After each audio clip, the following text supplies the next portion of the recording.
Today we talk about how can you disable this sign or know how you can do that on your Skull Planner app. So all you have to do, so you just go above this sign, click on it here.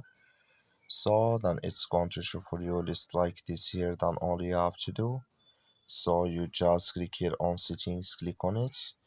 Then it's going to take you to this list here. Then all you have to do now, just click on notifications, then come to next step here, then you go down, just come here to notify if there are no events.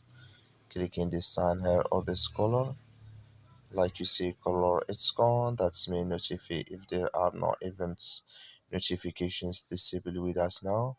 So that's all you have to do. I wish you I get it. That's all. Thank you for watching. Don't forget to support us by liking, subscribe. So thank you for your watching.